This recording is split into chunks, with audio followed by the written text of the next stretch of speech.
if it's slowing down, we might as well get started. Okay, well, thank you all for coming to our fiscal year 26 State Technical Committee. Before we get started, I figured we could do some introductions because we've had some changes within NRCS. So I don't know if Liz, you would like to start, if we just want to go around the room. I can be the volunteer. So good morning, everyone.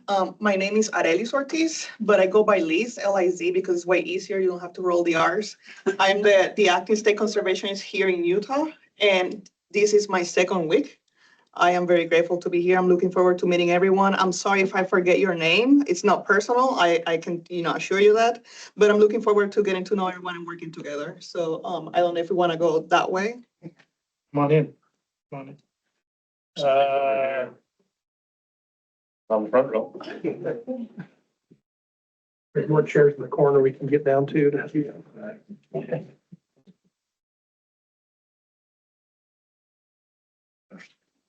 Yeah, I'm Kelly Pearson. I'm the Commissioner of Ag for the state of Utah.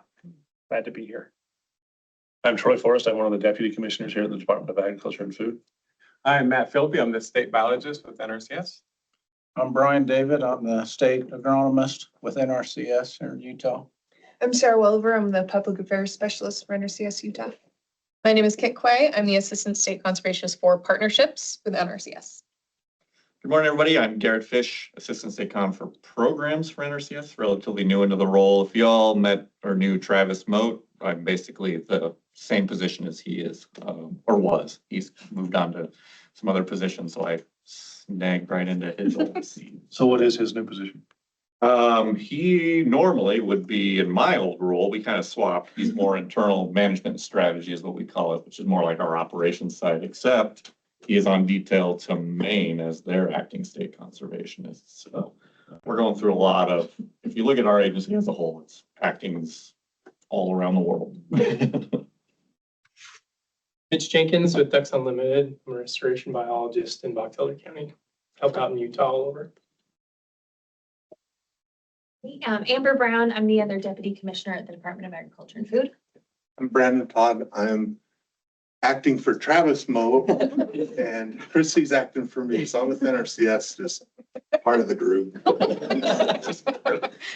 I'm Brent Tanner. I'm the executive vice president of the Utah Cattlemen's Association, and I guess I'm just a bad actor. I'll go Dylan Hoyt, deputy director at the Public Lands Policy Coordinating Office. Or do you want me to go? I'll go. I'm Christy Westwood, and I'm the acting for Brandon, acting assistant state con for field operations. I'm Corey Agroth with the Utah Division of Water Rights. Christy Davis, the director for the Utah Association of Conservation Districts. James Farnsworth, deputy director for the conservation. Jim Bokett, the director of the Conservation Division for the Utah Department of Agriculture and Food. I'm Katie Ottman, Soil Health Ag VIP Program Manager at UDAF. Hey everyone, I'm Dana Baxley. I lead our water and agriculture program for the Nature Conservancy here in Utah. Lisa Meyer, Shambit Conservation District, Tooele County. Paulette Ross, water source protection program in Rural Water Association of Utah. Perfect. And while we are still all here, why don't we do those online as well? I can just call you out, and if you want to come on and introduce yourself, that would be great. Bill, let's start with you.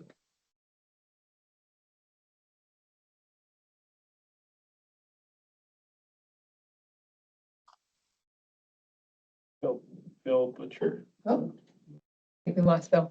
Let's go to Matt Yost. Hi everyone, Matt Yost with USU Extension. Thank you. And Jason? I'm Jason Gibson. I'm with the U.S. Army Corps of Engineers. David O'Leary? Hi everyone, David O'Leary, U.S. Geological Survey, Utah Water Science Center. And Regina? Good morning, everyone. Regina Stafford. I'm the Western Region Ag Specialist with Ducks Unlimited. Daniel? Daniel Eddington, I'm with the Division of Wildlife Resources, the Habitat Section Assistant Chief. And Stanley? I have no idea why I'm on this call, but talk about bad actors. I'm just the director of USDA Rural Development for the state of Utah. We're questioning that too, Stan. Thanks. Yeah, I know. I won't be here long, Kelly. Don't worry about it. All right, up next, Wade. Wade Garrett with Utah Farm Bureau, work on policy there. Excited to be there here. Thank you for inviting me. And Clint? Hey, Clint Wyrick with Fish and Wildlife Service, our partners program, and I'm down here in one of your USDA offices in Richfield. And Jake? Katie Jake, Paiute Indian Tribe of Utah. Sorry about that, Katie. Okay. Spencer? Spencer Gibbons, I'm the CEO of the Utah Farm Bureau. And Sarah? Sarah Mace, Protection and Stewardship Coordinator with the Nature Conservancy. And Erica?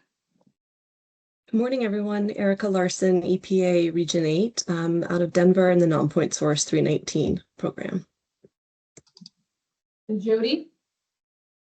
Hi, everyone. Jody Garberg. I manage the Watershed Protection Section for the Division Water Quality. And Sarah? Good morning, everyone. I am the Western Partner Biologist with the NRCS and Xerces Society. I'm out of Oregon, but I do a lot of work for invertebrate conservation in Utah. Perfect. Heather, let's go to you next. Hi, I'm Heather Altair. I'm with the Forest Service, State Private and Tribal. I'm filling in for Danny today. And Wayne? I'm Wayne Pullen. I'm the Regional Director for the Bureau of Reclamation in Salt Lake. Paul?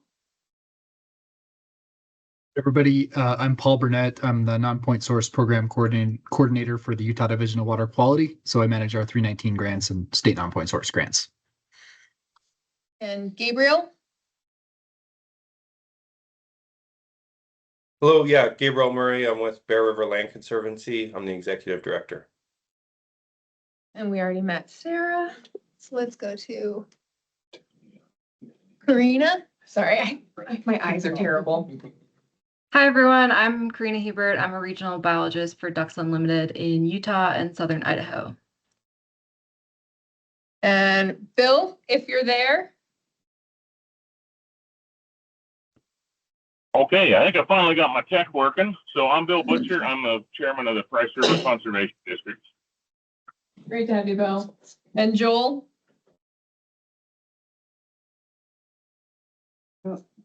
Still on mute, Joel.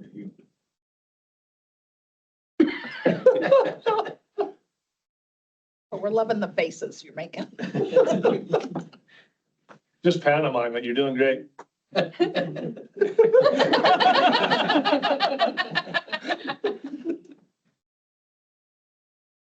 That's it. That's all we want to hear from Joel. Well, thanks, Joel, for being here. Oh, there's the button. I see it. There it is. It had two different mic buttons. I don't know this. I don't ever use Microsoft. What is this? Teams? Sorry. I'm Joel Ferry, the Executive Director of Department of Natural Resources. You can see by my computer skills how well the department runs. Classic. Anyway, great to be here with you guys. All right, and Marissa? I'm Marissa with Utah Open Lands, Director of Land Protection. And last but not least, Brian. I'm Brian Stan, the Commissioner of the Great Salt Lake. Thanks for having me, and I'll always interpret for Joel if he wants me to. Well, thank you all for being here. Appreciate the round of introductions that we've gone through. I know there's been a lot of moving parts and a lot of changing positions, so this helps kind of reestablish that. And we haven't had a stack meeting in a while, so it's good to get back on the same page as everyone. So up on the screen, I have our agenda for today. So up first, we're gonna go over to Garrett Fish. He's gonna talk about some of our accomplishments within our programs, followed by Christy Westwood. And then Brian, David, and Matt Philippi will be giving some presentations from the resources team. And then we'll open it up to any questions, comments, any additional feedback from the group. And then we'll adjourn. Bathrooms are right outside the door to the right over here. Feel free to get up and move about as needed. And with that, I'm gonna pass it over to Garrett and we can get started. Awesome. Thank you, Kit. As she's pulling up my slide deck here, I'm just kind of going to run through real briefly highlights from last year on how our NRCS program delivery went, and then what we're looking towards with our funding this year in our different programs. This is mainly going to be a talk about our Farm Bill funding and that related program. So if you are familiar with our environmental quality as incentive program and our conservation stewardship program, that's where those are our two main bread and butter programs for NRCS here. And that's mostly where I'm going to be focusing the conversation the next 15 minutes or so today. But if you have questions, feel free to raise your hands. I'm going to rely, we get too far down into the weeds on Christy and Brandon with their knowledge. If you have questions specifically about how we're implementing our programs, this is going to be kind of a high-cut, more financial look at things with a little bit dive into how we're implementing certain practices and things like that. So just kind of a little bit of intro here. Once again, I'm Garrett Fish. I've been in this role since November, so I kind of lack some of the background, which is why I've got Christy and Brandon here as my backups. So I think I'm going to jump to the next one here. So a little bit of update or lack of update on a new farm bill. We know it's happening. I don't exactly know the current stage it's in, but we know we're going to get a new farm bill. I think we're a couple years of riding the coattails of the last farm bill here. So farm bill is, like I mentioned, is how we receive in NRCS the majority of our funding. And so we do, and policy, I should say, for our program delivery. And so that's how we're expecting to see possibly some changes or maybe lack of changes. So we don't know what it'll look like, but farm bill is in the works, and that's what I know today. So a couple years ago, we all remember the Inflation Reduction Act, public law 119-21. This is the 2025 Budget Reconciliation Act, or better known as the Big Beautiful Bill. That ended our Inflation Reduction Act funding. And so if we remember that, we had that big period in our agency here of a flush of funding for EQIP, CSP, and some of our other programs that ended with the public law 119-21. And so we still have some legacy contracts and things that are still running their course, but we do no longer have that Inflation Reduction Act funding. So EQIP and CSP currently, because we're looking at a new farm bill in the works, don't have personal payment limitations. I'll touch on that a little bit further, but with those two programs, we have contract limits, but normally in the course of a farm bill, we would have limitations on individuals being capped at a certain payment limit per farm bill. But because we're under extensions and we haven't seen a new farm bill, they've lifted that personal payment limitation. So, and then finally, Brian's going to touch mostly on this later in our morning conversation here, but the Regenerative Pilot Program is our new effort that leverages our EQIP and CSP programs, and it has a focus for soil health and water quality is basically where that program is focused. And Brian, I'm not going to steal any of your thunder, so I'm going to leave it at that. There we go, the next slide, Kit. A little bit of policy updates because everybody loves policy updates here. So contract limits, I kind of mentioned that. Current limit is $450,000 with the ability to go up to $900,000 with our contracts if you are in like a joint venture or something, or basically a group contract there.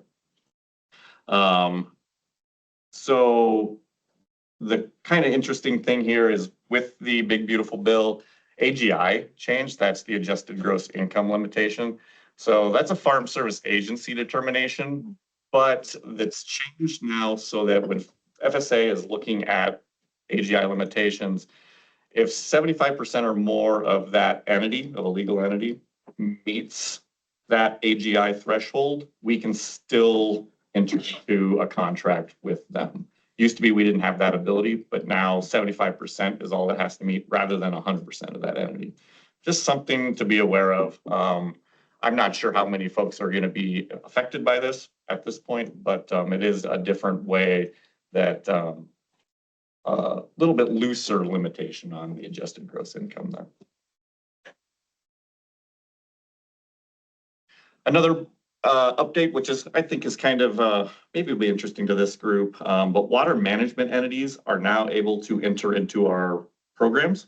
So I think this will mostly be in environmental quality incentive programs impact here, but starting last year, these WMEs can enter into EQIP contracts with NRCS with limits up to that $900,000. And so with a waiver, and it's kind of that waiver would weigh potential impacts, basically a cost benefit analysis. That waiver through our headquarters could be approved up to that $1.8 million. So basically double. And so, and then the older contracts from last year do not have payment limitations. So a little bit more on water management entities. For us, this is basically our irrigation districts, but it could be a groundwater management district. Those other things, I don't know how to pronounce those. Maybe Liz, you can help me with the second or the third, no.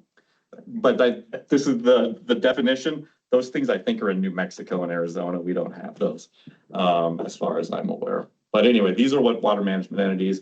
So this could be, we're looking at this as opportunities for maybe piping canals, things like that, that we normally wouldn't have been able to have that large enough funding opportunity to be a lure to actually get these entities into our EQIP program. So it's kind of a neat deal. A little bit more on that. I don't think I'm going to read this to y'all. We don't need to do complete story time, but this is essentially a little bit more into what a water management entity is, if anybody is curious about that. I'm going to switch gears now and talk about basically what the main things that NRCS was involved with in our EQIP program last year. So this is a list of our top 10 practices. So if I took a snapshot of all the practices we applied last year, this is our top 10. So you can see grazing obviously is a big component of what we do. NRCSY or oh, bless you. Yeah. hope you had a Kleenex handy on that one. But you can see as it drops down the list here, irrigation obviously is kind of one of our other main focuses here. And so that first column is applied. That doesn't have units on it because there's different ways we apply practices. It could be acres, it could be feet there. But as we go through it, you can see the number of instances is that center column. So we apply, we worked with, for grazing management, that's 1,000 different ways that we have helped with grazing here in Utah for that practice. If you want to know more about these practices, the experts are sitting to my right over here, which would be the Matt and Brian's. But yeah, so you can kind of see, just for giggles, I threw in the average size per application. So we've got about 600 acres per grazing management plan. As we go through that, you can kind of see just some of the impacts we've had. The number of practices we've applied statewide is far beyond this list of top 10, but I just wanted to kind of highlight what we have done just kind of in the top of our list here. But if you're curious, you can always reach out and see how other ways we've impacted conservation and farm sustainability here in Utah through our EQIP programs a lot of time. So just in a broad sense, the money and the contracts that we completed and got moving last year, so in FY25, through our conservation stewardship program, we entered into 110 new contracts for about 10.7 million. And our environmental quality incentives program, we had about 200, not about, but exactly 243 new contracts. And that was about $21 million that we got out there and are currently implementing those projects throughout this year and the next couple of years. Usually those are multi-year contracts. So one of the main ways that we are targeting our funding throughout the state is through the strategic fund proposals. Hopefully, I'm not sure in this group if we might have varying kind of knowledge of how NRCS is using or Utah is using these strategic fund proposals. These are rising up from our district conservationists as targeted, focused ways of implementing our EQIP funding. And so they will find a project, usually through their local working groups or maybe partners and stakeholders that might be in this room as well, to actually target funding for very specific projects. This is not a comprehensive list. Once again, this is just sort of our top projects here. But you can see we've got a lot of irrigation and water optimization targeted projects. As you walk through this, or as you kind of look through, I think almost all of them are water related as far as water savings mostly. If you have questions on these, to my left this time are the experts maybe who can actually help. That'd be Christy and Brandon that can maybe dive into a little bit more of what each project is. But I wanted to just highlight that these are all around the state, and these are really our way, and it's kind of unique here to Utah, where we're finding ways to be very strategic, to target our funding, to really have some large benefits out on the landscape. And so these are multi-year projects for the most part. And yeah, you can see just in that list, there's $10 million that we have targeted to very specific efforts here in Utah. We also have national initiatives here that we obviously take as much advantage of as we can. National Water Quality Initiative there with $1.9 million and 12 contracts. We have our Water Smart program, and then Greater Sage Grouse. Was that the Sage Grouse guy sitting? No? Yeah. Excellent. No, excellent. Dang it. Sorry.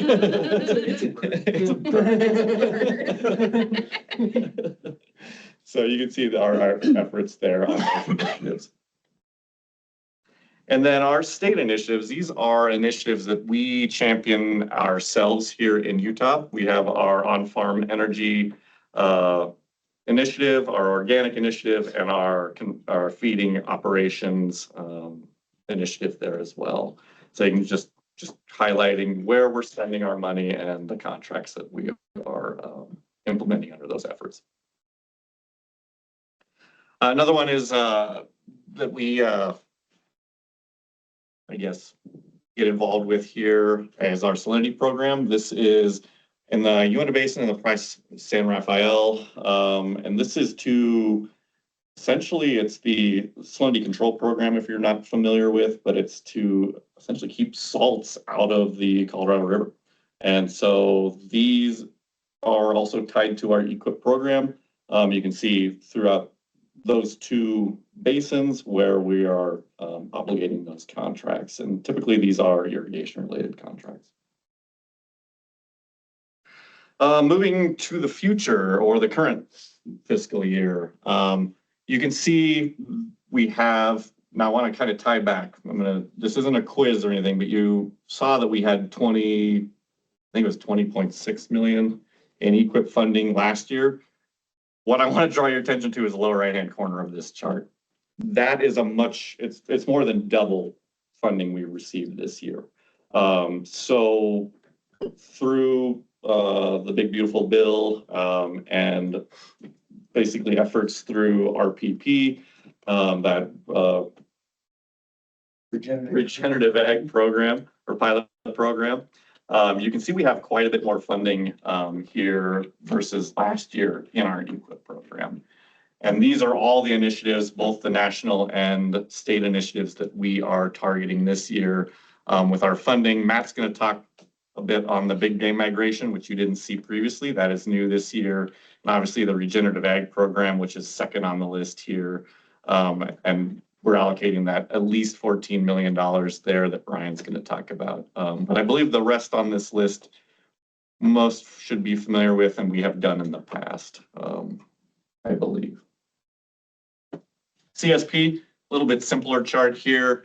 But once again, that regenerative ag pilot program is fitting in here. And you can see that we do throw a little bit, try to target some non-industrial private forest land into our CSP program there. But the vast majority is just open in our general conservation stewardship program.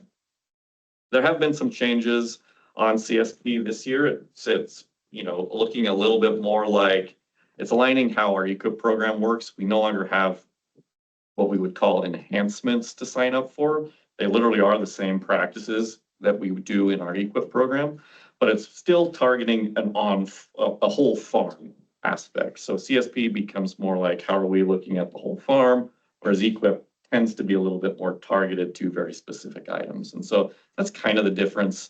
They're aligning similarly in a lot of ways. It's becoming a simpler way for us to have conversations with our producers.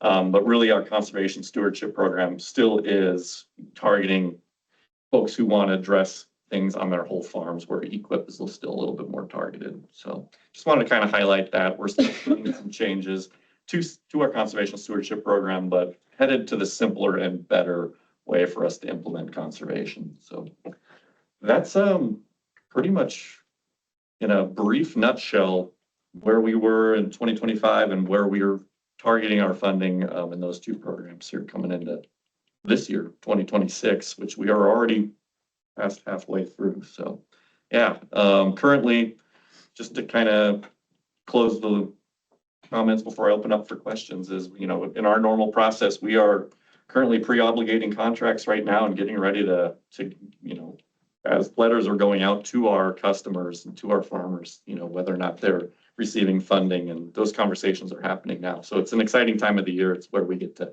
share the good news, where we can get some good things happening out there. So thanks for your time this morning. And yeah, if you want to save questions or have them now. I mean, if there are any burning questions now, either in the room or online, we can field some now. And if not, we can save them for after. I'm just wondering, have you heard any more on the farm bill? Do they still expect it's going to go through this year?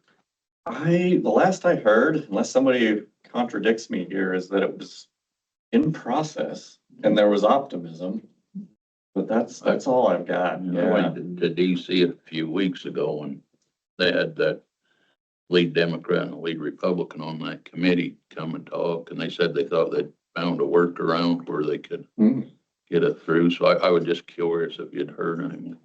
I already suspect your knowledge might go further than mine at this point. Yeah. Okay. I just curious. Is there any information about the RCPP, or if that's coming up later, please feel free to push this question back. At this point, RCPP, I didn't put any slides in here or anything on RCPP. We are still waiting on a national notice of funding opportunity for RCPP. That has been, I don't know if you've got any more information on that, Liz.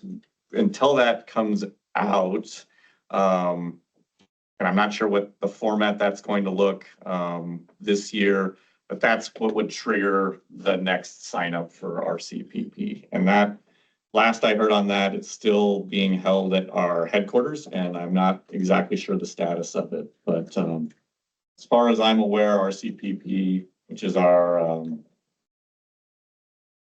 Regional Conservation Partnership Program, is still a go, but we're still waiting on that notice funding opportunity to be released by headquarters.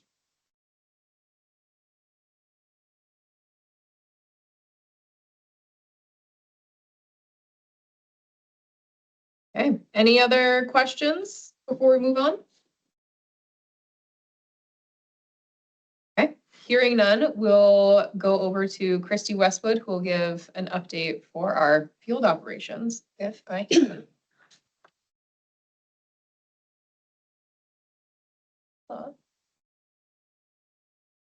All right. So on the agenda, I had her put locally led conservation update, and really what I should have said is review. So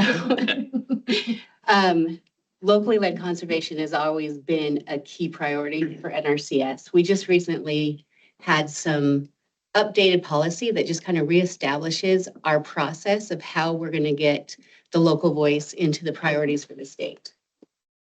So locally led conservation is led by conservation districts. It starts with the local work group meeting. I don't know, has anybody been to a local work group meeting? So local work group meetings, we have them at the local level, and we bring in, it's a public meeting. Anybody who's a stakeholder or has interest is welcome to come. It's led by conservation districts. It's supported by NRCS. So the locally led process, like I said, is led by conservation districts. The conservation districts are so important to what we do. So what they're going to do is develop a conservation needs assessment. They recommend the natural resource priorities and criteria for our activities and our programs. And then this is something that's a little bit different. They're going to be developing what we call conservation action plans, and I'll get more into that. And then they're also going to be soliciting partners and people to help them evaluate the actual impacts of what we're going to be doing. And in this process, NRCS supports the conservation districts by helping them. We go to the local work group meeting. We're invited guests. It's not our meeting, it's the conservation district's meeting, but we will go and we will help identify the conservation needs. We provide technical and programmatic info to people at the local work group meeting, or even during the planning process. And we just kind of help with the strategies for how to address what goes into the plan. So it's just wanted to reiterate, the policy reiterates, NRCS is not responsible for leading the locally led process. So our role is to support the process and provide the technical information upon request from conservation districts. So, and this is directly out of our policy. So it's in our general manual, part 501. And it identifies locally led conservation as a 3-step process. So conservation needs assessment, which is the comprehensive evaluation of the area's natural resources, and it's based on that input from the local work group. And then the conservation action plan, and then implementation and evaluation. So the conservation needs assessment, what this is, and if you've been to a local work group meeting, you've seen them have these conversations, but generally what they'll do is we'll put maps on the wall and they'll have people go around and identify what resource concerns, what things are most important to them in their counties, and circle them on the map and identify where do these things occur. And then as part of the local work group conversation, then they'll have a bigger conversation where they all recognize that there's multiple needs, but based on the needs, based on the work, they'll prioritize what those needs, which needs need to be addressed first, and which areas would be the best place to go and address them. And then, so the conservation needs assessment, those things that they discuss will inform the conservation action plan, which is written by the conservation district. And this is a pretty simple thing. It's just basically a record of what the conservation district thinks the highest priorities are. So they're going to put in the natural resource priorities, the concerns. But one of the things that is kind of reestablished, reiterated in this policy is we really want to have more measurable outcomes, more measurable goals. And so the conservation action plan will actually include goals, the priorities, their areas they're going to treat, and it will actually identify roles and timelines, and then what services they need from any federal, state, local, or non-government organization programs to help them implement. So NRCS supports this by, helping with the planning assistance and being a reference or resource for any conservation programs that they will need to implement to include in their plan, and then helping identify non-USDA programs that may be of assistance. We partner with a lot of non-NRCS programs because we understand that partnering with other agencies and programs is more effective to get conservation on the ground. And that's actually the goal here. And then there's the implementation evaluation steps. So once parts of the plan are implemented, they're going to coordinate with partners and actually look and see what the impact of what they've done was. So how does this kind of lead into why you guys are here today? So that process provides us with input on the local needs. And then we generally, when we're making decisions at the state level, we seek input from the state technical committee, this committee today, on how we're going to prioritize our NRCS programs. And so the kind of role of how it goes, the flow, is it starts with your local work group, providing the DC or the designated conservationist with the recommendations from that conservation action plan. That those recommendations are submitted to this committee. We bring them here, we say, this is the local priorities for our areas. Then this committee considers what those recommendations are, and they will make a recommendation to the state con on what they think the state priorities should be. And then the state con considers those recommendations when developing priorities and criteria for our state. So the local process is the key part of this. Our conservation districts are so important to what we do and making sure that we're getting the best conservation for our state. And that's it. Anybody have any questions? So a lot of your district DCs will have 3 or 4, or maybe even 5 conservation districts. How do they reconcile that? Because they may have 5 different priorities from those 5 districts. So what process do they use to bring that together, and which one floats to the top? Do the districts decide that? Does the DC stock decide that? Does the state con decide that? So, and in my normal life, when I'm not an acting assistant state con, I'm a DC, and I cover 3 conservation districts. And it's handled differently in different areas, but the way that my conservation districts do it is they do one local work group. So we have one local work group for the Kane Conservation District, Canyonlands, Upper Sevier. We have that discussion in the local work group meeting. We all recognize that everybody has needs, but some people recognize that maybe this need may be more than theirs. You know, like there are some things that are just a higher priority, and generally the discussion lends to people understanding that. And that's how those priorities get elevated. It's decided at that local level what it should be. Just at our local work group, we've got 7 districts. And when we could come to the local work group, there's, needless to say, lots of proposals.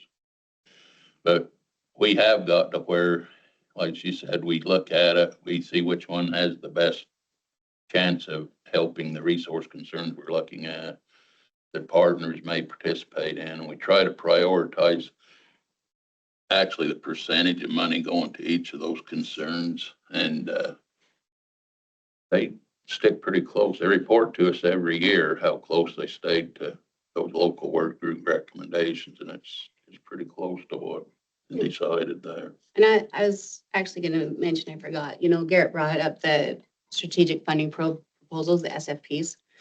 Those are directly from the local work group. Those are things that come, and maybe if they're a higher priority that we need to deal with that specific area, then we elevate it as an SFP. And we get, if it's from the state con's decision, if it meets one of the state priorities, then it gets funded, and then we can use that at the local level. But there's also other ways that those priorities can be implemented outside of SFPs.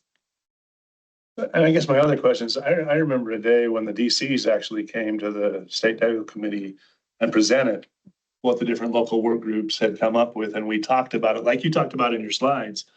I haven't seen that in years in a state technical committee meeting. I've seen the program leads talk about their programs and do things, but I've not seen the state technical committee as a group look at priorities and prioritize and make a recommendation as a group to the state con. So the state con has feedback walking out of this meeting. I haven't seen that. I've seen NRCS come in and present the programs and say, this is what we do, this is what we've done, this is what we're good at. but I haven't seen that dialogue at this level, talking about state resource concerns and where this committee, which is the advisor to the state con, wants them to go. This has become more of just a reporting meeting. I remember the day when the DCs came in, when conservation districts were here and they pleaded their case, and the state con had those interactive conversations with them. And I would love to see us get back to that point where this isn't just a checkbox, because honestly, that's what these meetings have felt like the past 5 or 10 years that I've been coming. Whereas in the past 15, 20 years ago, these were robust. I mean, sometimes there was 300 people at these, and there was a conversation, and it guided the way conservation went in the state of Utah. And I haven't felt that for years. Just my thoughts.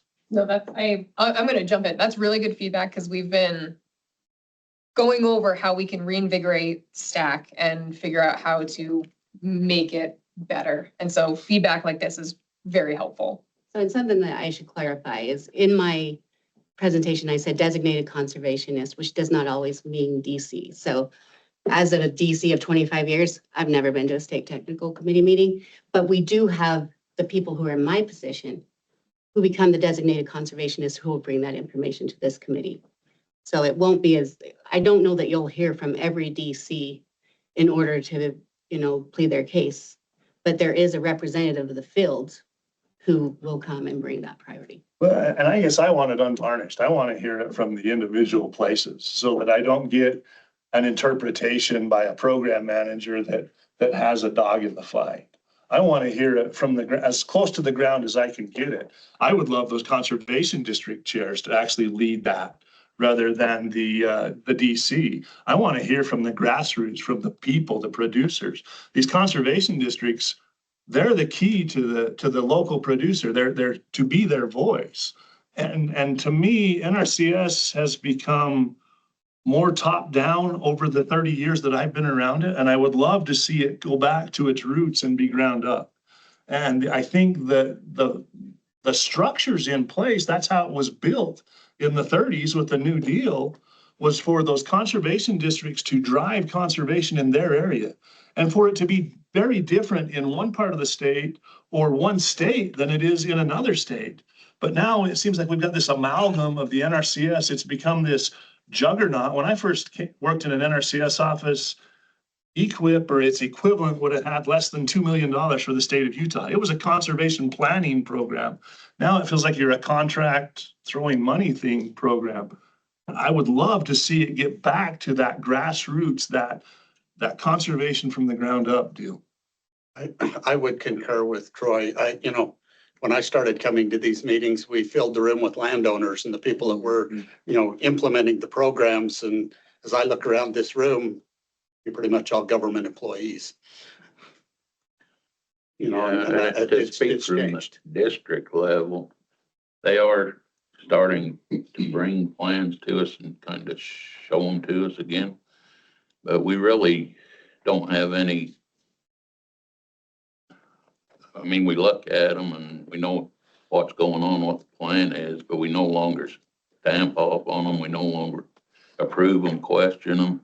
So, and that's kind of based on the area that you're in, because I actually take all of my equip plans to my conservation districts, and they stamp off on them. They don't have stamp off on them, but if there is something that they ask for, I was telling Christy earlier, my Canyonlands Conservation District, when I take an irrigation plan to them, they don't want to sign off on it unless they've heard from the irrigation company that they're okay with installing this. Yeah, and I will go and get them that and provide that to them, and then they will sign the plan. I value that input from them so much. Like the conservation districts direct a lot of what I do, and they have my entire career. And what precludes that? I mean, that used to be the standard, is that a conservation district signed off on every NRCS plan.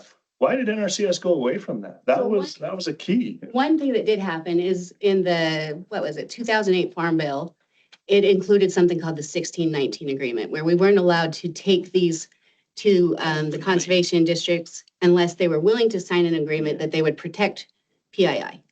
Some conservation districts were not interested in that. But now, because they had to sign them individually, even the clerk had to sign them. But now that's actually written into our MOUs. So there's a 1619 agreement for the entire conservation district, so they don't have to sign it individually. But still, some don't want to go into the closed session. Some of them are like, we've already had lunch, it's time to go. So that's. Why can that not be public? I guess I don't understand. That was one of the hard things I have. There are certain things that we cannot share with the public. So there are certain things that are like personally identifiable information. Can't share. That is part of our conservation planning that we just don't share. There's published lists of who gets your funding on the internet. And those things are fine to, I could announce that in the meeting. I can announce. So what's the names, I can PII announce that you amount. can't disclose? Location, the locations. But if you show a map to anybody that lives in one of those conservation districts, they know instantly who it is. Doesn't have to have an address. And we can't control people's perceptions of what they see, but we can control what we do within our policy. But you can't pull out a map to where these projects are because that's a public meeting. And that is, so now you could have, I know we don't have this big issue here in Utah with some of these environmental groups and stuff, but they have huge issue with it. Just talking to in Colorado, huge issue with these environmental groups. They're now putting maps out online of who has sheep or doing pigs in barn or whatever, and they start publishing this. So there's no way, I mean, cannot put a map out that the public can see. Yeah, we can't share Project. information about operation, No, land status, that stuff's all protected. So that's where location comes into play here is, the funding side is transparent, as you mentioned, Troy, but everything else around what we're actually implementing on the ground or why we're implementing it and the effects, that's all protected unless that individual decides that they want to sign off and say, hey, you're free to share my information. But yeah. But if I'm a conservation district member and I have a name and a number, I know where that is every time. Because I've lived in that community my whole life. I know what Tom owns and I know what Fred owns. So I don't know. I mean, surely there's a workaround to go back to where we were because we've lost a lot. The 1619 agreement and the ability to go into a closed session. They can share. We all can that share it with the conservation district supervisor, but we have to sign an agreement saying that. Well, it's now in that the MOU. information stays at that closed meeting. We can't share it once it comes back to a public meeting. But the district official, the supervisors know where it is, who it is, what's going on, and that's not being withheld. But the part I don't still feel is, yeah, we say, well, does he really have a water right? Has this ground been farmed before? And they'll go check on it. But we no longer, like you said, we don't actually sign off on the plan. And that's the part that bugs me a little bit. And what Troy's getting to, we're going around to every conservation zone and we want to empower them. We want to get back to the grassroots, like he's saying, of they know what's best in their areas. And so as an agency, we're gonna go around and try to find a way to empower. And we want NRCS to be a part of that. I think that's exciting because I mean, That's kind of my point today, right? Like I'm bringing, like, that's what we're doing. We're bringing it back to local conservation where places drifted away from that. Yeah. We're agreeing with you. Like, I agree with Troy 100%, but there are reasons why we have restrictions that we have. But the whole purpose today was to reintroduce the process to make sure that this is locally led. Yeah, what Christy's getting at is like, we sat as our whole group and NRCS for 4 days. And I don't want Troy to feel like he's a plant here because I feel like we asked you to make these comments because we've seen this very similarly where we no longer have that base. And that's kind of what Christy's presentation is trying to bring back is like, I mean, that's why we're excited to hear about what you mentioned about going out to all these meetings is, we want to rebuild that exact thing that Troy's talking about, that lack. Because I can sit here at my desk, not this desk, but my desk up at my office. And, as I pointed out those state initiatives, that's where we're leading towards is we want to build so that we get information to this group and how that looks. Like Kit said, we're open to a lot of feedback there, but to get to the point where we are making decisions or making recommendations from this group to ultimately Liz in this case, or whoever our next acting, or if Emily comes back or things like that, whoever our state con is, so that this group is empowered to help us make those decisions so that we're addressing some of the things you're bringing up, Troy, of what are our local priorities? Are we going in the right direction? Are we focusing our limited amount of funding every year to the right things? And so, yeah, completely agree. Yeah. One, like what Garrett said is right now we're having conversations with our DCs about this. And I think that sometimes when it's not reiterated, our new DCs don't know the tradition. And they come in with it being a simplified version of what our policy is. And right now we're trying to get them all up to this level. We're talking to them about this is what locally led conservation does. Like we're trying to get there. Yeah, I think it's important to get that feedback from the districts. Yeah. There are very few districts that actually review the plans. And even if they do review, it's after the fact. And then the contract's already in place. And so even if they did have comments, it's too late. So I think it's good to review it before we push forward, especially right now, as Troy says, it's more like a contract push through. I mean, they're not even doing field visits in a lot of these. When they go out and rank them and stuff, because they don't have time. There's so many rankings that they just push them through, and then they just push them right to contracts. So I think it is important to bring in conservation districts that kind of can help that input, especially as many new planners and how often we get new planners. I think that's needed. Yeah, I think we have to get them things to do, right? And get them more, and we're working on getting more funding on our end. We give them 11,000 a year to each. What do? You can't even fill up your truck. Yeah, so, but I think if we can really find a way to get back to it, the model that empowers them, we're on board. Yeah, we want to be district centered. We're looking at everything, putting everything on the table. What can we do with our districts to make them powerful again, to make them a key role, make them the natural resource advisors that they inherently are because of their knowledge. You have DCs that have been in a place 2 years. We got supervisors that have been there 70. That's a hell of a big difference in the local knowledge and tradition and those things. And we would love to see that come back together. And that's, we're extending our hand to you saying, let us help you through that. We're willing, we want to, like the commissioner said, we're working with our own districts, seeing what we can do for them. But we extend the same offer to you as NRCS and to, let's make Utah step out and lead this fight, not be behind. Let's make it better. Awesome. That's great discussion. I don't want to put a stop to it, but I've taken notes. I think this is really good. We have to leave for another meeting, but I'm now. I know. Appreciate all your feedback. Caused all the fire and more. We know your names. It's okay. I will make one comment. This last local work group was completely different than the one we had before. How so? They basically said conservation districts take care of it. Tell us what you want us to do, and NRCS shows the maps, they show what's going on. But they said the district set up the meeting, tell us when you want to meet. And so it has got more that way towards it, but I still miss that, being able to look at the plan, review the plan and say, yeah, this looked good, go forward. And instead of having to come in and say, this is basically going through, is there anything we missed? And sometimes it's already past that point and we just basically get to see it. And the last one I went to, the DC actually wasn't even there. He couldn't even make it. And so they're like, why are we having this meeting? I thought this is to help support NRCS, but they didn't have representation at that meeting, so.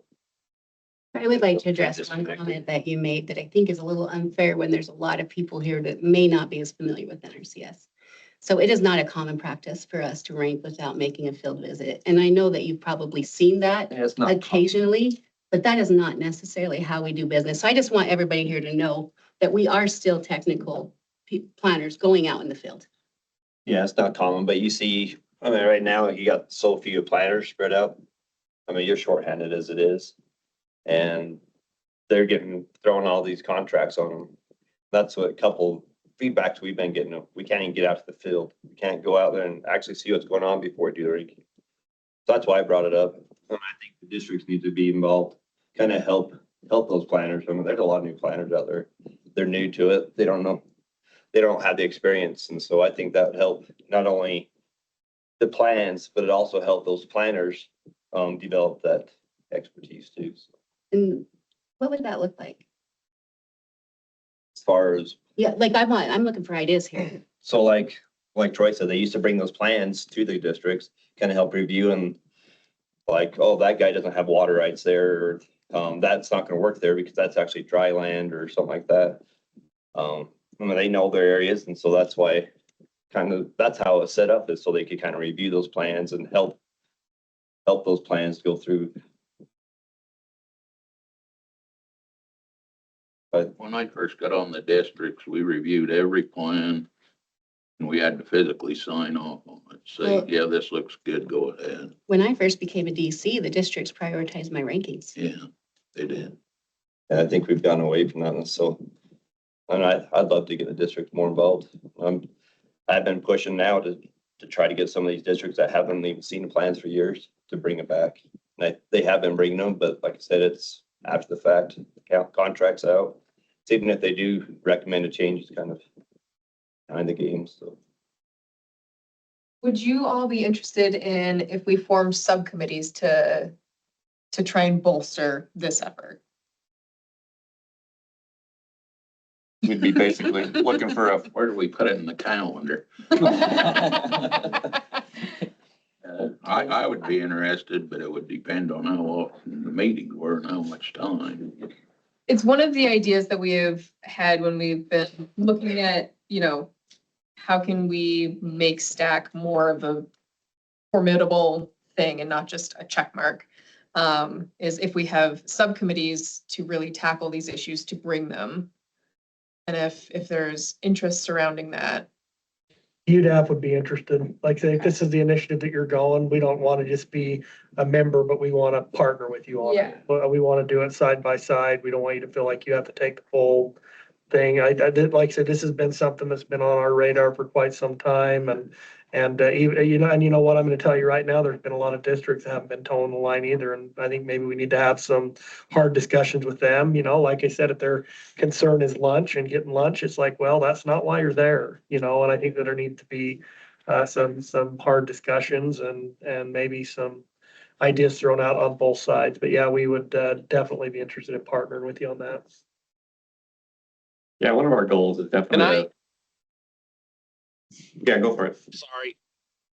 I just wanted to make a comment, kind of piggybacking off of this thought.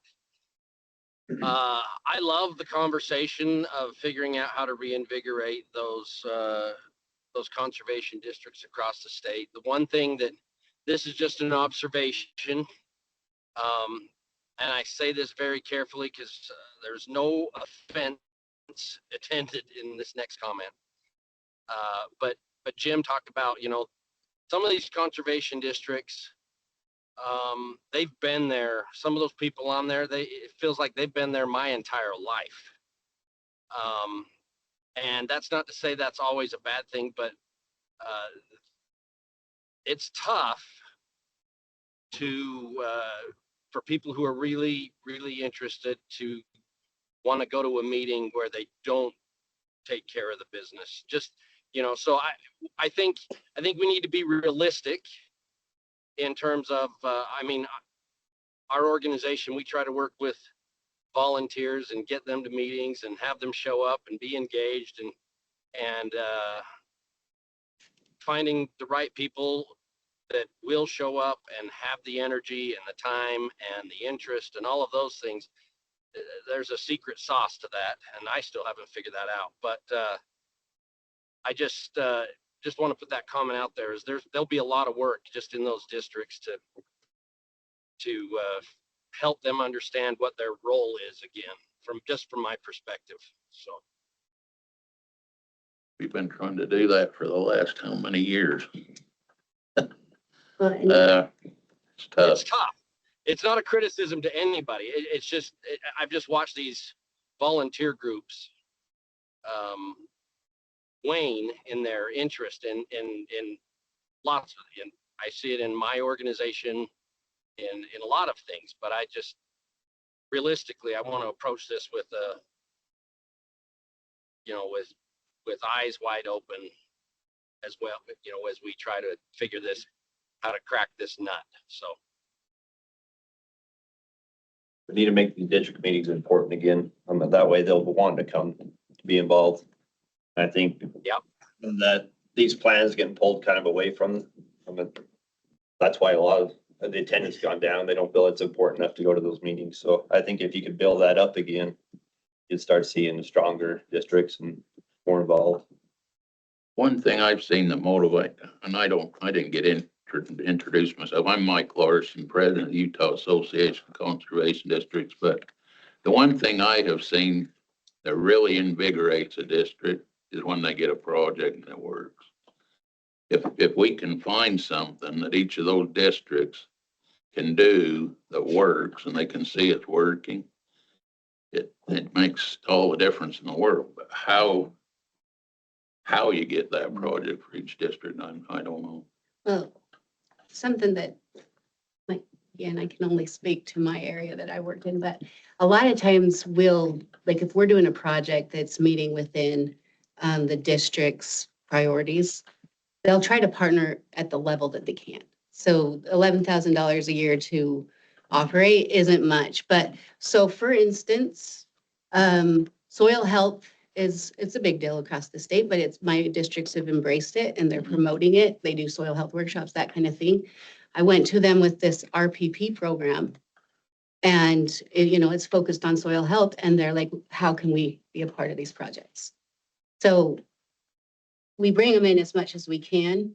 Like sometimes they've said, like the Kane Conservation District said, maybe we can help fund these soil health tests where they're quite expensive. They can throw a little money towards each of those because that's one of their priorities and it helps them meet their goals. Yeah, I will say your zone does a lot. And it does depend where you're at. Yeah. Yeah. In our zone, we've got really good and not so good. But one thing that did kind of bring some of them in, even with just that equipment grant deal we had that year, and they could get a no-till drill or they could get something like that. That made a lot of difference. Because then the drill was going out, people were calling on it.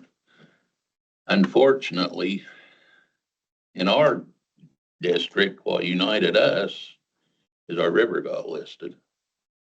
So we either had to fix it or they were going to come in and do it for us. And as we did that and seen it go down the river and what was happening, the supervisor got more and more involved. Now that's kind of coming to fruition. So we're trying to figure out, where do we go from there? We've expanded it to try to do filter strips and irrigation practices and stuff. But it just, if you can just get a project that they can look at, it makes a lot of difference. And I think, like Jay said, even bringing the practices back to them and getting input from them, showing what's going on, what's gonna be put on the ground, let them have input on that, makes a lot of difference. I would like to make a comment if I can. So I'm very appreciative of this conversation because this is exactly what we're looking for. And I'm only here temporarily, but I'm only about trying to find ways how we all can work together and be better together, not for ourselves, but for, people, our farmers, landowners. So I just want to say that this is a known issue. It's not just Utah, it's other states as well. I have been in different states. I have been in Indiana, Virginia, New Jersey, and they all have similar issues. And it's just how can we get back to the basic? How can we go back to what we used to be to make these meetings meaningful and prioritize what is really a need, if that makes sense. So I think having a subcommittee to this to see how can we all work together, because NRCS will have funding or have certain tools in the toolbox, but there's so many of you here that might have your own toolbox, and how can we work together. I guess that's my point. So I just wanted to throw that out there, that this is a known issue. It's not just here, but there's always the light at the end of the tunnel. And I think we're all in agreement here that we want to make this better.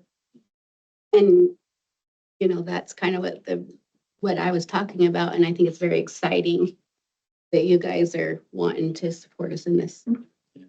That's the goal. And tell everybody we would like to grow this, like this meeting itself too. I mean, as we can talk about our local working group and our district meetings too, but like this is an extension of that effort.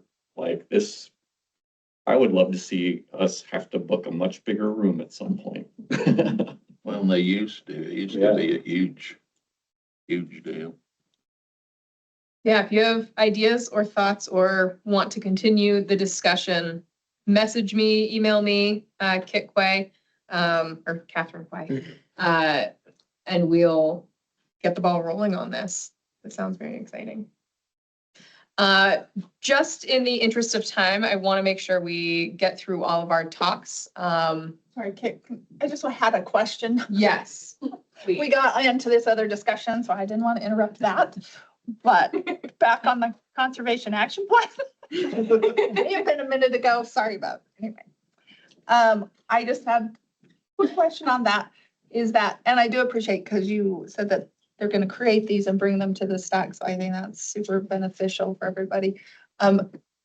Is there going to be sort of a template so that there's continuity amongst all the action plans? I heard maybe we're working on one, but I just wanted to check and see if that's like a thing, just so it's just easier, I think, if they all kind of follow the same outline. So I do know that we, Jenny Jo specifically started working on a template, Okay. but we still have to kind of bring that up and see what Sure. the leadership team thinks about it. But I personally believe that it would be best if there was a consistent product, and we want to make it as simple as possible. Eliminate the guesswork, right? Yeah. Yeah. Yep. They're easier to look, if you're looking at 38 of them, that they're all in the same format as. Oh. Anyway, okay, sorry. Okay, any other questions? Okay, so we are going to go next to our resources team. So Brian David will be up first to talk about our priority resources concerns. I think I'll switch it up. Let's go to the PowerPoint first. Let's do that. And then I'll.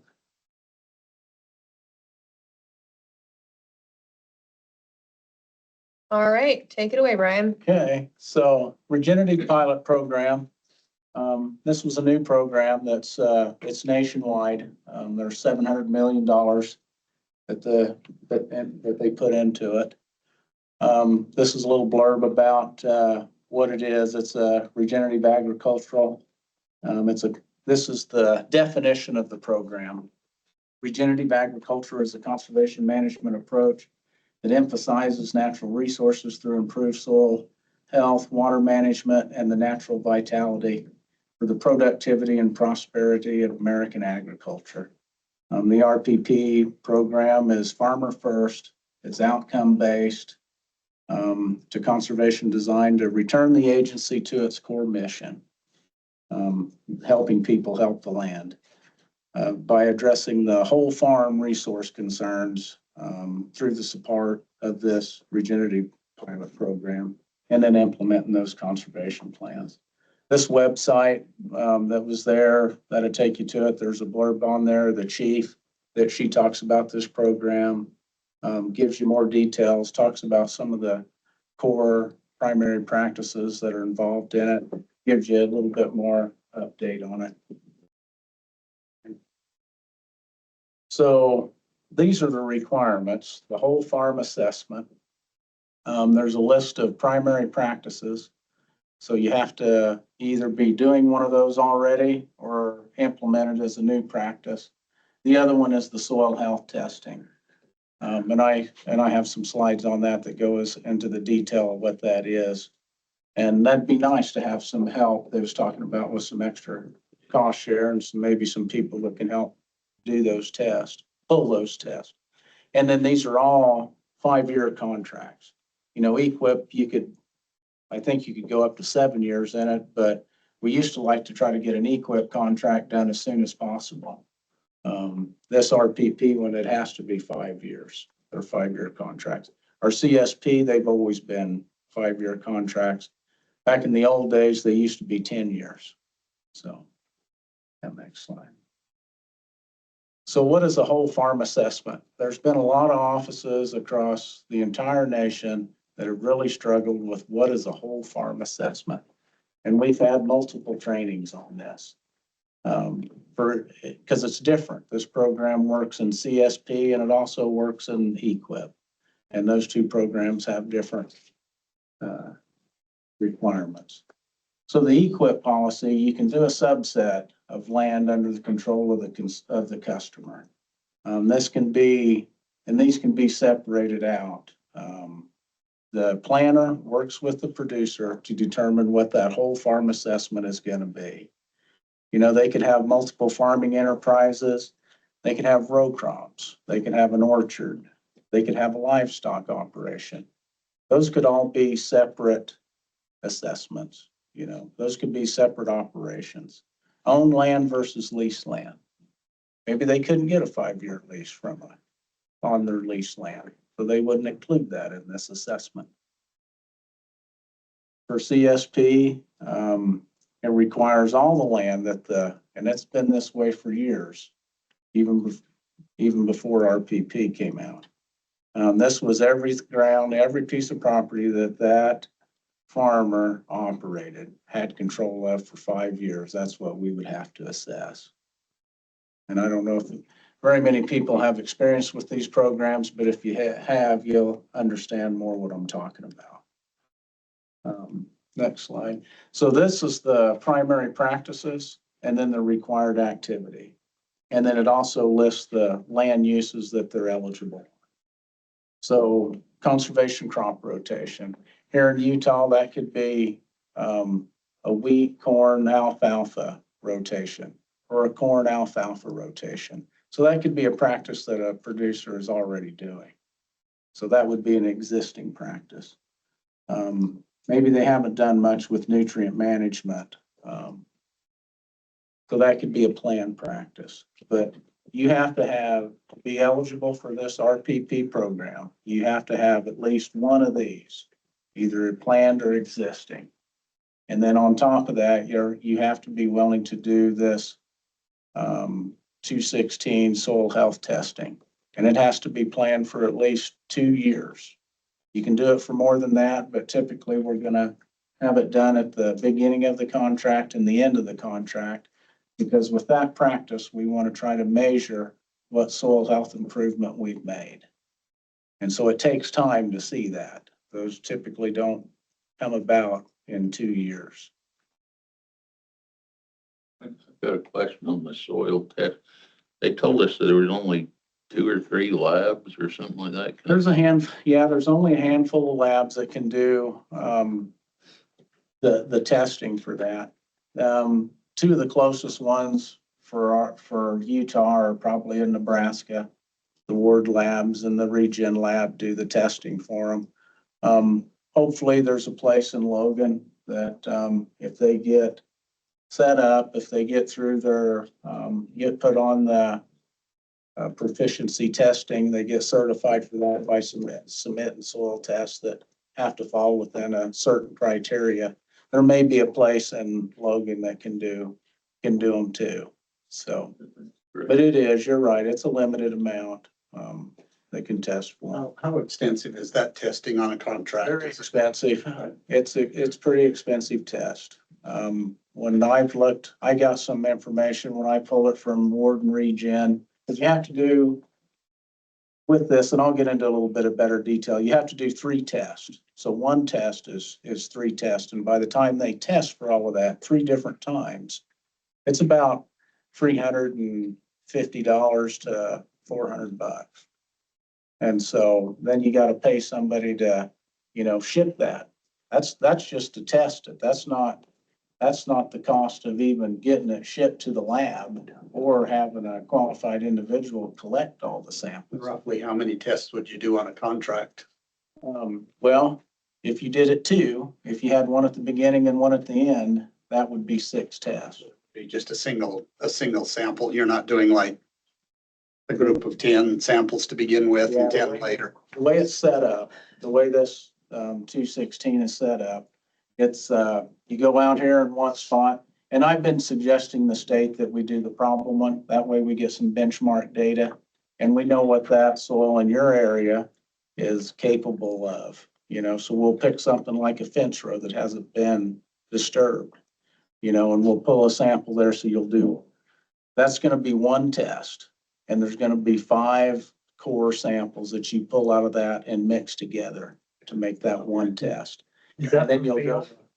Do you have to do it for multiple fields, or is it just one for the entire operation? no, it could be multiple fields. Yeah, so you could have 216 contracted in some of these 1 time, 10 times, 25 times, depending on how many fields you enroll in this program. Yeah.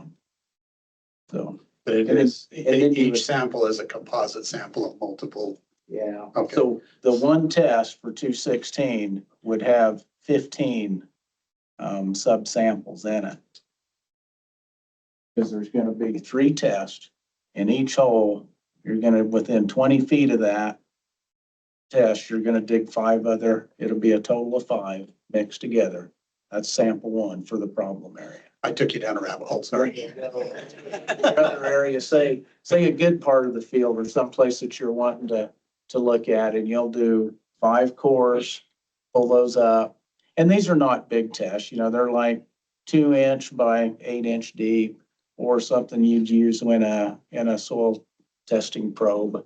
But these are the kind of information that's good to get in with these conservation groups and the landowners so that we know what we're up against. I'm gonna continue you down this rabbit hole, because one of the things that I'm gonna start with what Brian's talking about here with our regenerative pilot program is the agency itself is trying to refocus so that we are outcome based, so that we're looking at how we're actually affecting. So the goal here, you complete practices on these fields, you know, soil test beginning and end, you know, but to tie it to our previous conversation, we're also trying to figure out ways and really wanting to engage this group and our local groups on when we're implementing our own programs here in the state, whether it's through this pilot program or through EQIP in general or CSP, what are we actually doing on the landscape? How are we actually making an impact?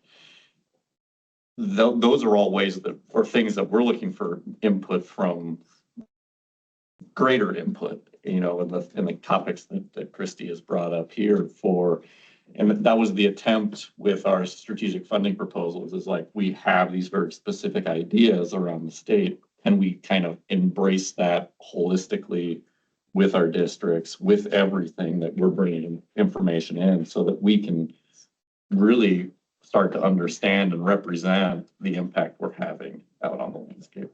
So thank you for going down that rabbit hole, because it's a good one, and kind of the intent of what we're trying to do. I recognize here we talk about dollars and contracts and those kind of things.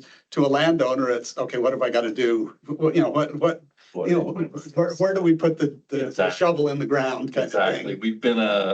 You know, this is gonna go right into what Troy was talking about. We've been an agency that's really gotten to the point of, boy, we did good, we spent all our money. And that's great, but what was our impact out there? What were we actually trying to achieve? Yeah. Yep, real quick, just to share some of the concerns going around all the zone meetings and stuff as they presented this. Where there's so few facilities that could do those testings, is that going to create a bottleneck where you're not going to be able to get this done? I've talked to them. I've talked to Ward Labs and Regen and then this place in Logan personally, and they're prepared for this. They told me. It's like nationwide also, they're going to get a That's what I told them. I said, because who's going to send it in Nebraska and Kansas where there's going to go? Same place. So they told me they were prepared to sample that many tests. So but I agree, I don't know. I'll be surprised, I guess. And so the hopes with this program and this testing is just a way to try to track that. Is an individual would come in, say he's a conventional farming, he doesn't do any no-till. And so he's willing to try it on a field. Let's do no-till, let's do cover crops. let's throw some compost out there. Let's change this rotation a little bit. And so we pull that first sample before he's done any of this. And then we pull the second sample on year 5 after he's done this for 5 years.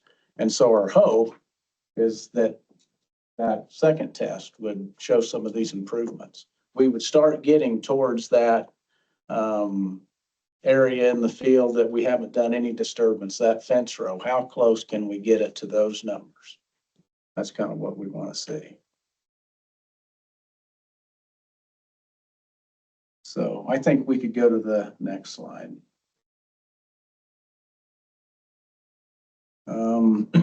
So this is just the difference for CSP.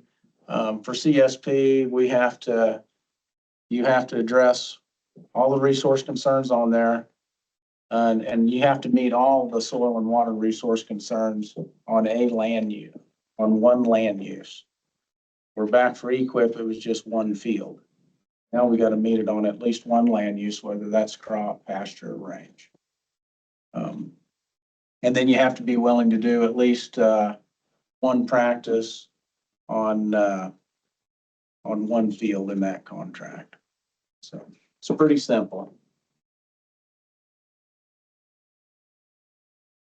This is the soil health testing. Get into a little more details of this, and we're going to train our staff on this, on how to implement this, because this is new, it's confusing, and we'll have to meet with those people that will potentially be pulling these and give them a little training on what we want to see pulled, how they have to do it. But you can do this. It doesn't matter if they've already been doing soil health testing or they haven't been doing it, you still qualify. You can do it just because you have been doing it, you can keep doing it on a different fields.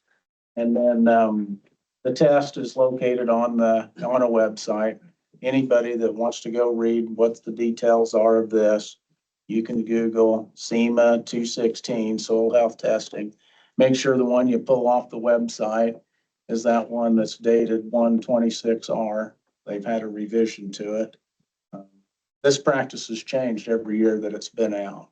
It's been out probably since 2020, and I've seen it change multiple times through that.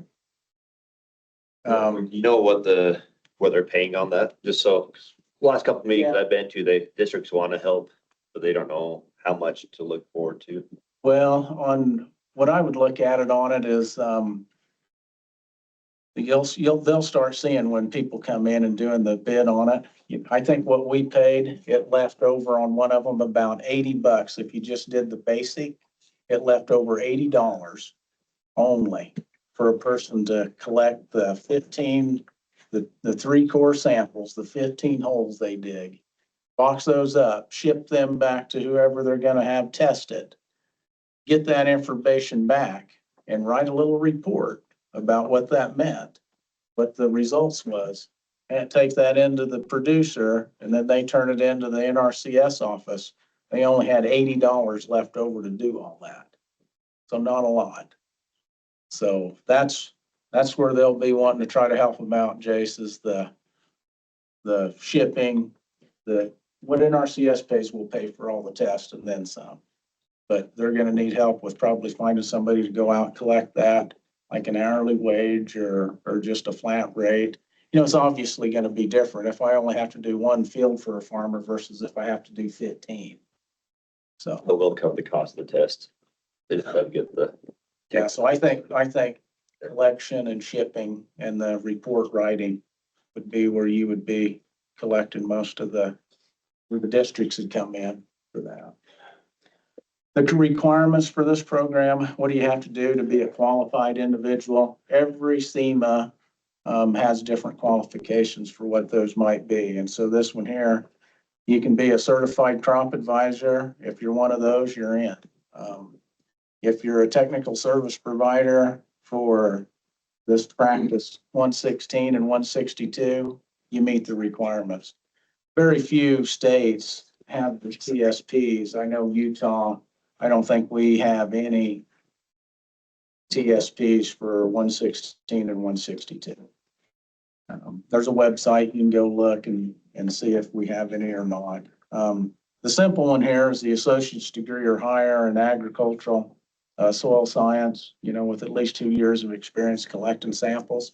I think most people are gonna fall into this category, or they're gonna fall into the category where they're working under somebody that meets those qualifications. They'll send them out, collect these tests, they'll bring that back, and, that qualified individual has been giving them some guidance on how to do it.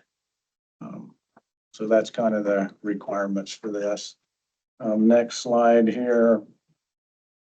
So who's not NRCS? We can't be qualified individuals. We're not going to be the ones that look at this. If somebody comes in, they've turned in a report, we're not going to say that, no, you don't meet these.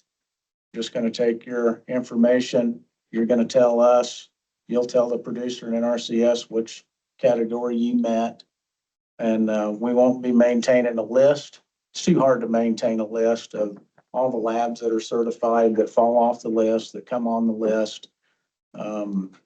We've had a list of certified crop advisors, that we've given to DCs.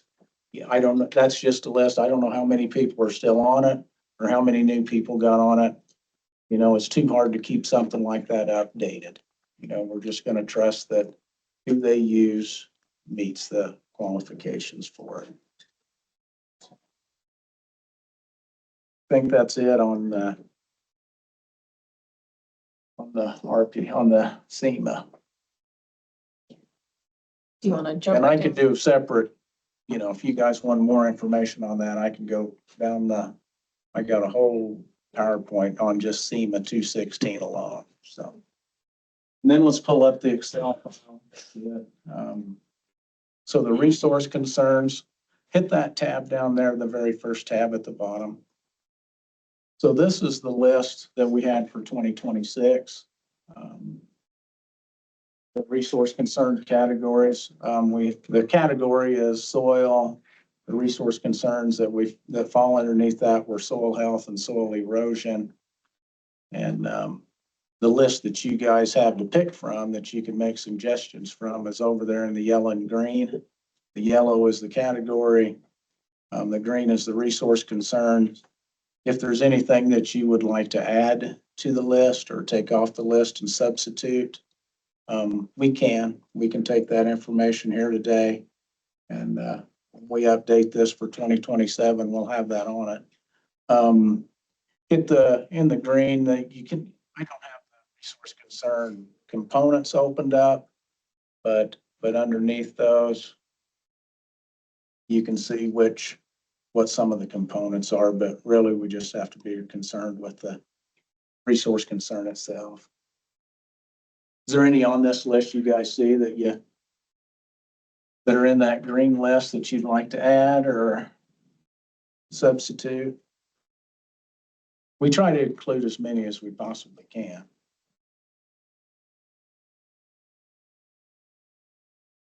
The other, let's go through and talk a little bit about the high priority practices. So on them in our manual, under the 440 manual 530, we can come up with what we call high priority practices. And we're allowed up to 10. We can have 10 of them. And these get paid at a little bit higher rate too, percentage rate higher. Some of the caveats that they have to address specific causes of ground or surface water impairment related to nutrients. They can talk about declining aquifers and mitigate drought. These are how we come up with these high priority practices. The ones we had for 2026 was this list here. I think there's 9 on the list, so we could have added one more.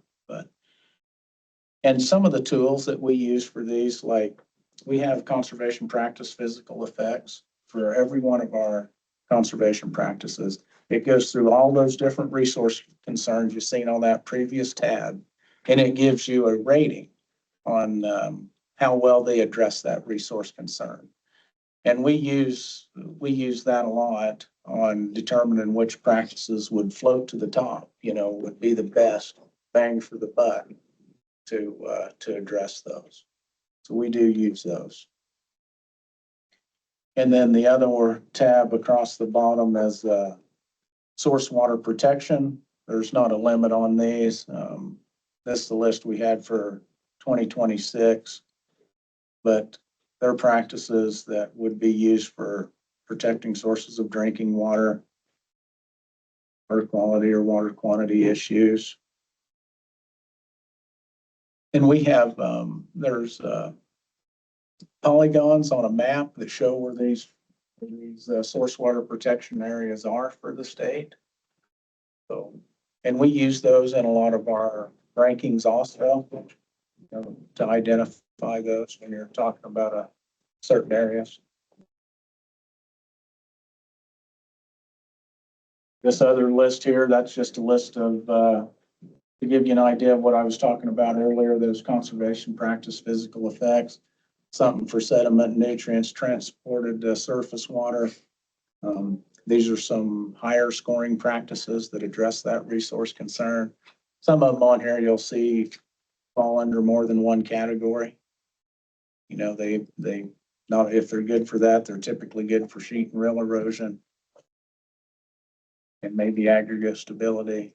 And there's a whole slug of resource concerns. So this is just a few.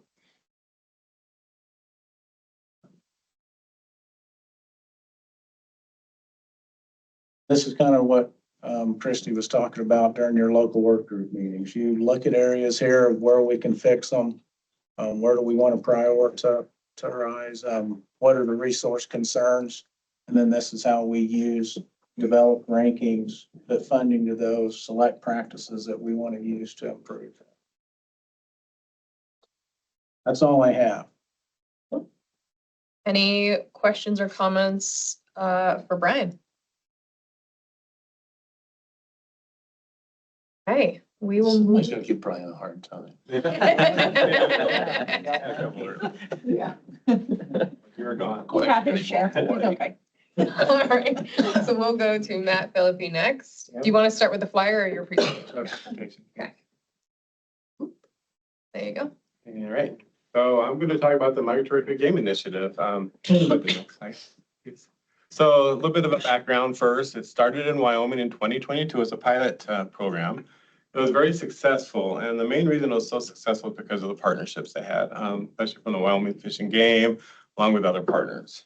In 2024 and 2025, it expanded to Montana and Idaho, and it continued on with Wyoming. And in 2026, it came here to Utah and Colorado. A little bit about it is it's part of the Working Lands for Wildlife.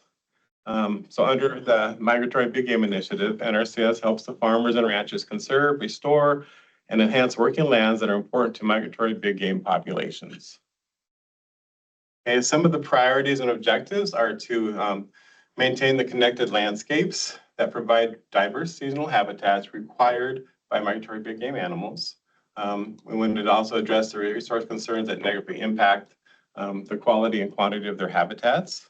We also wanted to modify and manage their fences that help the movement of wildlife through and across private lands. This is a big one. I'm going to get to the ranking here in a little bit, but we had a couple questions on fencing and how to retrofit fencing and things like that. We also want to improve the big game habitat throughout the priority locations. We also want to protect the working lands from development, removing invasive weeds and invading conifers, reducing wildfire risk, and protecting wetlands. And also we wanted to restore and improve the big game habitat by enhancing the riparian domestic areas and increasing plant productivity and health. Okay. So in 2026, we received $1 million for this initiative. The national headquarters required for us to come up with priority areas. And so I worked closely with the Division of Wildlife Resources, Makita Hansen and Daniel Edgerton. Thank you, Daniel. It's been great working with them. So they actually helped me with the shape files, and we also use the DW collar and tracking information for mule deer herds. And yeah, we also wanted to make sure we captured the antelope and the elk movement as well. Yeah. So here are the 5 main priority areas, and they're kind of broken out here The north area, parts of Salt Lake, Ogden, Logan, and Box Elder. I'm not going to go through all these. You can kind of read them up here. So we have 2, 3, 4, and 5. And then the other area is also a priority area. But I also wanted to include the antelope habitat, the migration corridors for antelope, and then elk habitat as well. Okay, and here's the map. I have a GIS specialist draw this map in. This is a map is found in our RCD, our program that we use for developing the plan, the map, and things like that. Conservation desktop's what it's called. And so this layer is actually in there. So for them to pull up their landowner location and see what priority they are in and before they actually start the ranking process. So you can see the gray is the other, and then we have the 1 through 5. Okay. Matt, can I jump in on this? Of course you can. I don't want to sound like I'm going to continue to beat the same dead horse, but this is another one of those areas of opportunity where this group or local groups can influence this type of prioritization. I just want to keep pointing out that there are ways that we're looking for input.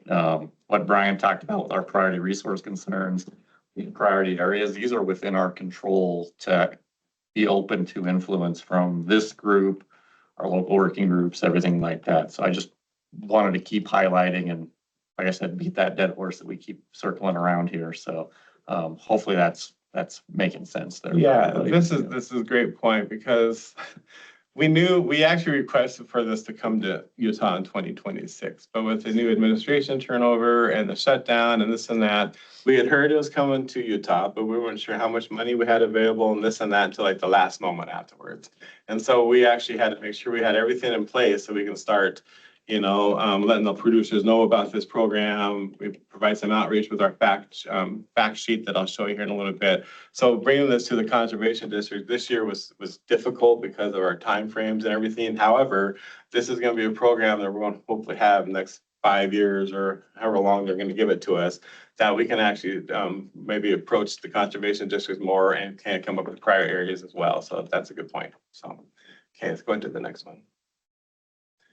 Okay, ranking. So this was to my planners too. I did present this to let them know that the Migratory Big Game Initiative is a category within our ranking assessment. And so if they select the Migratory Big Game category, then the questions will populate. If you don't select that, the questions for the ranking won't show up. Okay. And then one of the requirements by national is a land unit will have to meet the national required 50% or more contained in the national layer requirement to populate the rest of the questions. Here's a couple of the ranking questions. The first two, I believe, are the national that they made sure we had to have this in our ranking. Is the primary land unit included in the application intersect a migratory big game priority area developed by the state, at least 50% of it. Okay, and there's the answers right there is big game boundary layer or otherwise. And then the next question is, does the application intersect with the state's priority layers? Only choose one answer. So our assessment card is what it actually auto-populated for us once because it kind of talks to each other. Conservation desktop and cart talk to each other. And so based on the location, the spatial data, they'll know what priority area it is in. We have area 1 through 5 as 10 points each. And you might look through these rankings like, why are these points so low? What we did do this year is that all our rankings were kind of combined. We had a certain amount of numbers we had to work with. So normally I'd have maybe 25 points for area 1. Just the ranking for this initiative alone, the ranking points would probably be higher, but that's why they're so low. Hopefully that makes sense. And so area 1 through 5, I'll have 10 points. And I wanted to make sure this first year initiative, especially, that we open up to entire state. So we have everyone have the opportunity for this initiative. And so, yeah, and then the other is the 5 points. That's the antelope and other areas that weren't necessarily within the priority areas of the DWR shapefiles. Okay. Do the plan practices address one or more of the following threats? We have obstruction to big game migration, habitat degradation, exotic annual grass invasion, tree encroachment, riparian or winter range degradation, and land use conversion. So that's 10 points. And then also we'll address movement barriers by removing or retrofitting or modifying existing fences to meet wildlife friendly fence specifications.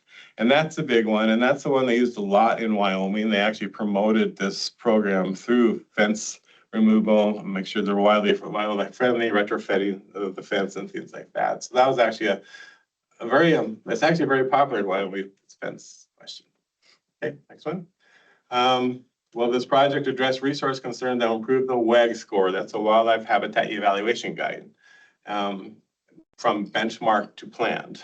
Okay, so those are the points there. Okay. Our core practice is 645. It's upland wildlife habitat management. We have to have this practice in all of the Migratory Big Game Initiative contracts.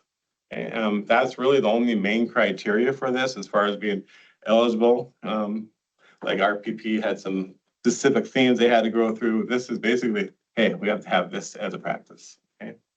I came up with a list of supporting practices, and those are all listed there. However, since we combined all our ranking all together, all the practices we have in Utah that we've adopted and that we use are available for this initiative. It says that on the bottom there. Okay.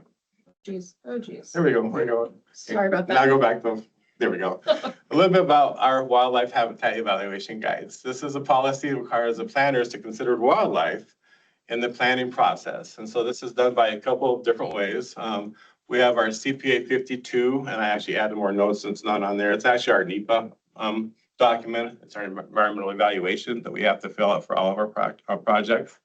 And then we also have the WAGs. It's required when addressing a wildlife concern. Sage grouse initiative, migratory big game initiative, Southwest willow flycatcher as well. So it's required for those applications and contracts. It is also strongly recommended that they use the WAG completed for all conservation plans. So the WAGs aid and determine if the planned practices will have a negative effect or impact on wildlife or their habitat. So that's why I recommend for them to use and fill out a WAG for all their contracts and all their applications, just to see, hey, what are we going to implement? Is it going to, at least maintain or improve habitat as well? Okay. Also, they try to avoid any projects or implementation of practices that will have a negative effect or impact on wildlife or their habitat.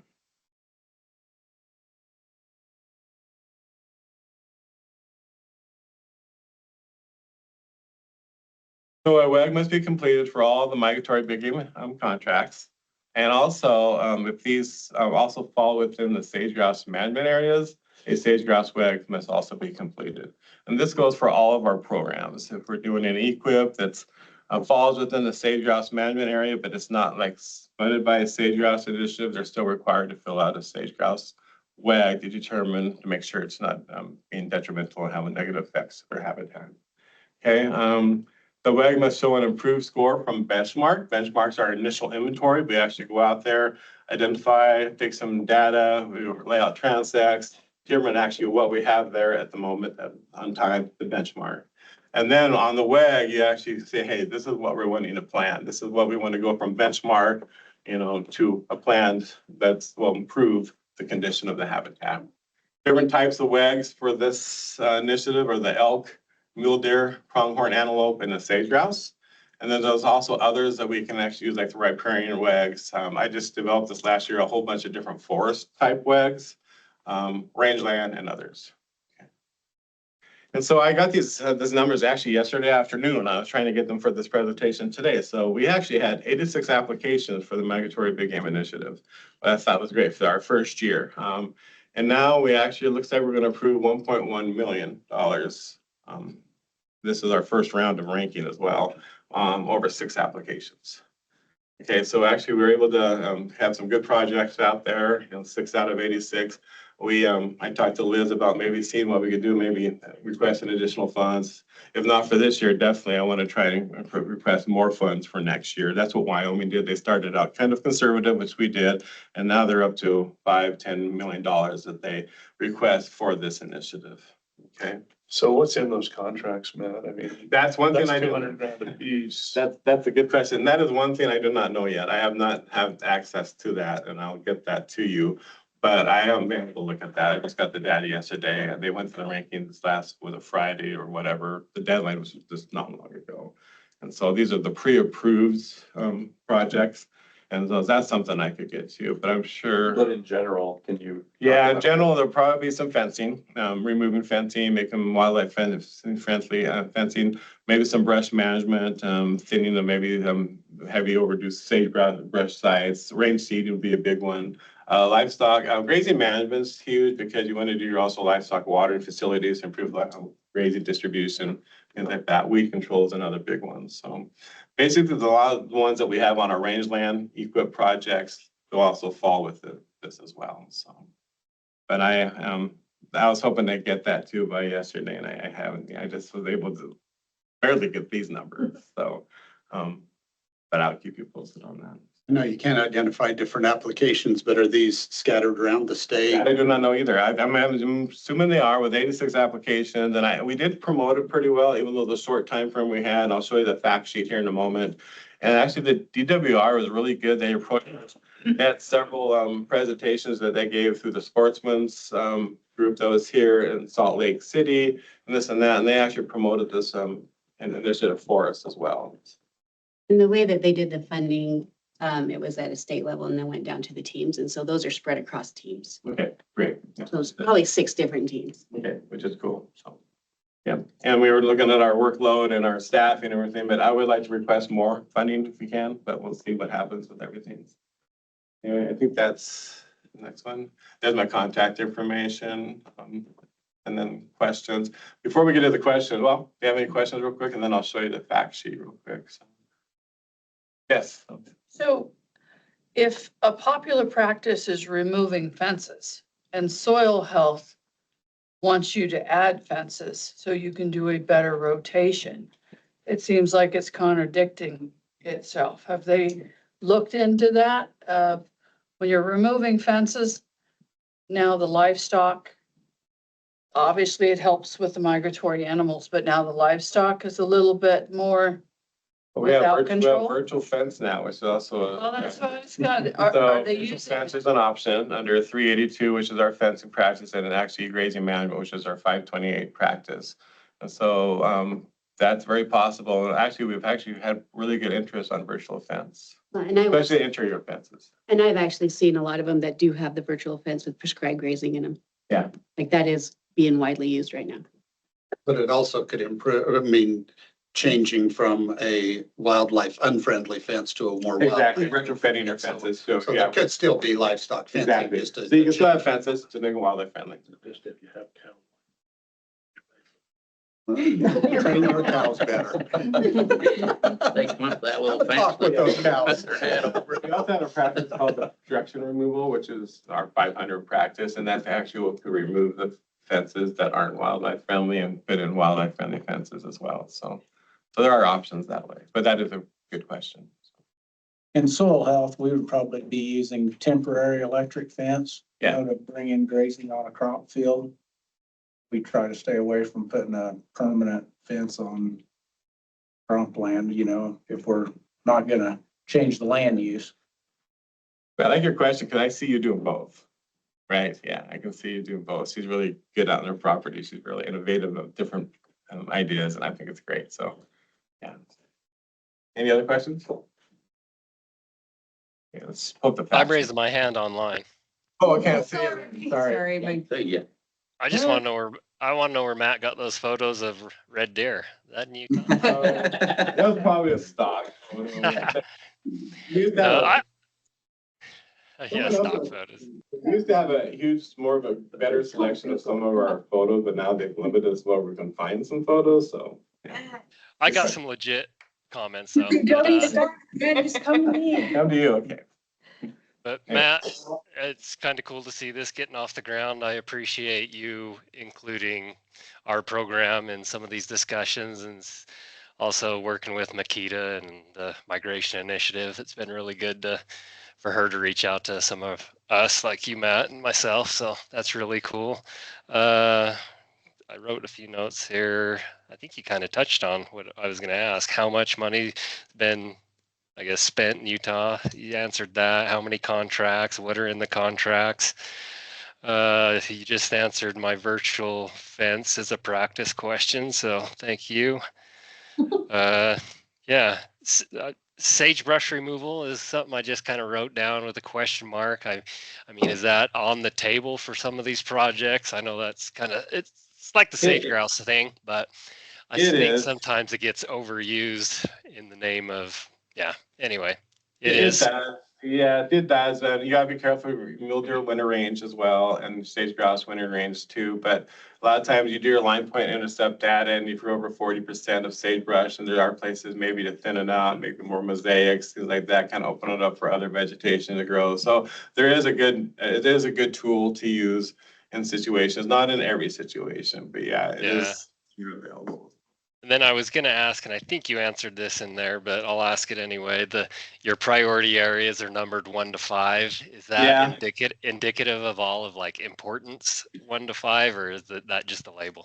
I had to have several different priority areas, and I just labeled them 1 through 5 and other. I just went, I think up here, just kind of went around the state. Okay. Yeah. It doesn't mean anything. Okay. No, but with the with the need, I think, and the desire to do this, it's possible this next year, we might focus more on really specific priority areas that we have for improvement for migration corridors. And I'll work with Clint and others in the DWR on establishing those. So that's a possibility down the road too, depending on how much funding is available for each state and whatnot. And I also need to mention, Clint, we're also part of the statewide working group for the Migratory Big Game Initiative with Amikita and several other partners, BLM, Forest Service. And so we actually have a statewide committee as well that work together. Cool. Well, I work for DOI, and this is a priority for us. So I look forward to continually working with you, Matt, and spending some of your NRCS money. Thanks, Clint. So, all right, real quick to the fact sheet. All right, here's the fact sheet. We actually did this for a lot of our programs this year. And so we kind of basically has an overview of what it's about and this and that. Don't pay a whole lot of attention to the important dates. They've changed a couple times since then. But anyway, we at least had the deadline for the dates and everything. Our eligibility highlights, it's similar to all our other programs. Keep going down. And this is, and actually the DWR actually handed this out to a couple of their talks on some of their bigger groups, meetings that they had. Payment limitations, here are the different fund pools for 2026, which Garrett and others already went through. Supporting practices are on the right. And then on the very down on the right-hand side, it says scan me. So anyway, you can scan it there and you can actually get an idea of all our different programs by scanning this little code there. Environmental spell drawn up on the top. Oh my, is it really? Probably so. Yeah, yeah. Oh, Oops. good catch. Well, anyway, not We'll fix that just for hide next year. It's a new program. It's a new program. I can say someone else. Someone else do that. I'm not gonna tell you that. Anyway, so good catch. So there might be others too. Actually, we had a deadline on this too, and I had like a day to get everything in, and then we had Sarah and others actually did a great job of organizing and putting the photos in there and stuff. So she did awesome on developing this and other fact sheets. So anyway, but that's all I have. So. Well, thank you. I know we're coming up on time. We have about 4 minutes left before the meeting ends. Is there any You can look at it 20 times. last minute questions, comments, items?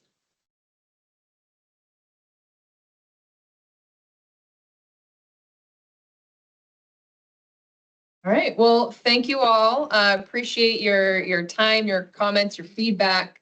We'll make sure to get the presentations and fact sheets out to y'all.